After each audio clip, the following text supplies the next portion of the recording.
오늘은 교육에 제가 그 관계를 가르치는 내용이 꼭 교과서에 포함되어야 되지 않는가라는 저의 개인적인 생각을 여러분들과 나누고 싶어서 영상을 준비해 봤습니다.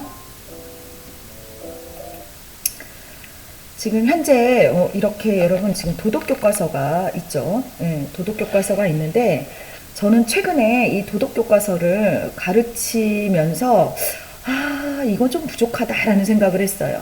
자, 그 이유는 첫 번째, 아이들의 현실 세계는 교과서보다 세다. 제가 그 얘기를 하고 싶어요. 아이들의 현실 세계는 예전에 제가 20년 전에 아이들을 가르쳤을 때와 지금 아이들을 가르치고 있을 때, 뭐 그때도 다른 아이들을 힘들게 하고 뭐 본인이 원래 의도했던 의도하지 않았던 아이들이 교실에 다 모아놓고 지내다 보면 이런 그 갈등들이 많이 있는데 문제는 굉장히 이게 범죄와 같은 사건으로 커지는 경우가 실제로 많다는 거죠. 한 건도 있어서는 안 되잖아요. 그런 것들은. 근데 실제 아이들의 현실은 이 교과서에 나온 사례보다 훨씬 세다는 거죠. 그런데 교과서에서는 굉장히 미온적인 걸 다루고 있어요.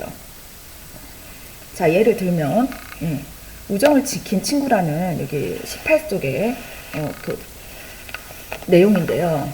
일단 여기 사건 분석을 해보면 이거죠. 첫째, 남의 물건을 몰래 만진 거 잘못했죠. 그리고 두 번째, 함부로 다루었기 때문에 고장이 났습니다. 실수로 고장이 나기는 어려워요. 긁힐 수는 있지만 이게 그냥 살짝 이렇게 만졌다고 고장이 나는 건 아니잖아요.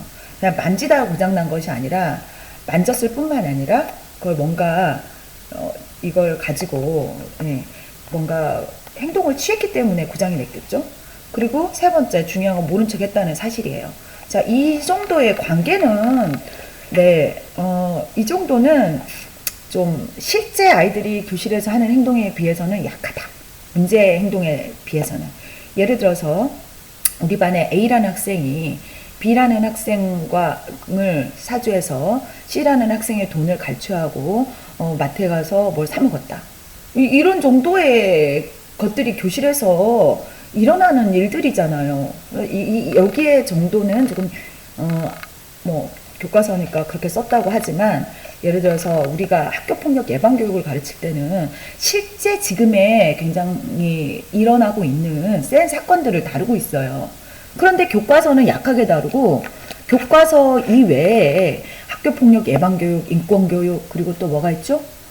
뭐 상담, 뭐 학생 상담 뭐 이런 것들에서는 센 걸 다루는데 그것은 이것과 별도로 진행된단 말이죠. 그리고 이례적으로 또 산발적으로 이렇게 펼쳐져 가지고 건너뛸 수도 있고 그런데 이 교과서는 무조건 선생님들 일단은 좀 다뤄주는 경향이 있기 때문에 교과서에 저는 조금 더 현실, 아이들이 현실을 반영한 그런 문제 상황이 들어오는 게 맞다라는 거죠.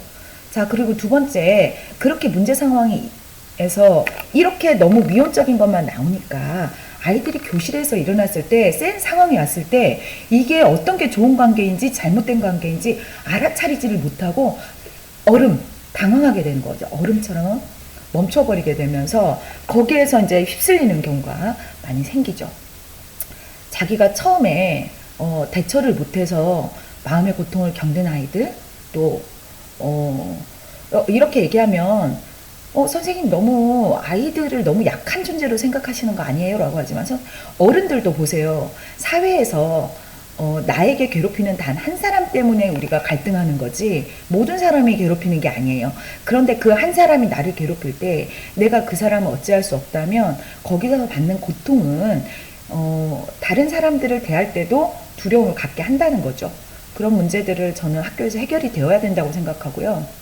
세 번째는 이 도덕 교과서가 이런 문제를 제기하고서 이거 어떻게 풀었는지 한번 볼까요? 되게 웃겨요. 처음에 이게 문제 상황이잖아요. 그런데 이 아이가 나중에 어떻게 되냐면 뭐 얘네들이 말로 와서 미안해 라고 한마디 하니까 그냥 미안해 용서해줘 하니까 용서를 바로 해줍니다. 그러면서 친구를 잃지 않았으니까, 장난감은 잃어도 친구를 잃지 않았으니까 라는 표현을 해요. 이게 지금 현실적으로 맞는 이야기인가요? 이렇게 교과서에서 계속 착한 아이는 착하게 대응하게 하고, 예. 그리고 아까 잘못된 행동을 한 친구들은 쉽게 용서받고, 이런 관계들이 쌓였을 때 이렇게 대응하게 가르치는 것이 도덕교과서가 매우 저는 현실성이 없고 불친절하다. 저 어려움에 처한 아이에게 아무런 해결책을 주지 못하는 교과서이다. 심하게는 제가 그렇게까지 표현하고 싶습니다. 그래서 오늘은 제가 얘기하고 싶은 것은 무엇이냐면요. 우리가 교과서에 좀 더 적극적인 해법들을 넣자는 거예요. 함수로 A의 어떤 충격이 왔을 때는 A의 친구의 반응에는 B라고 리액션을 하고, 그리고 C가 왔을 때는 D라고 리액션을 해야 되잖아요. 자, 예를 들어서 이거 보겠습니다. 자, A라는 자극이 오면 리액션은 B가 나와도 돼요. 그리고 C라는 리액션이 나왔을 때는 D 정도는 리액션이 나가줘야 되는데, 우리는 어떻게 가르치고 있냐면 C라는 자극이 왔지만 그냥 B라고 하라고, 이 방법밖에 지금 교육에선 다뤄지지 않기 때문에 선생님들도 어려움을 느끼고 교과서하고 현실이 일치하지가 않잖아요. 그리고 아이들도 어떻게 대응할지를 몰라서 끙끙 앓는 그런 상황들이 반복되고 있다고 생각을 합니다. 그래서 지금은 학교폭력 경찰이 들어오는 것도, 뭐 학교 경찰 폴리스 들어오는 정책도 뭐 좋은 대안일 수 있겠지만, 중요한 건 교육 안에서도 이런 현실의 관계, 아이들, 예, 현실의 관계가,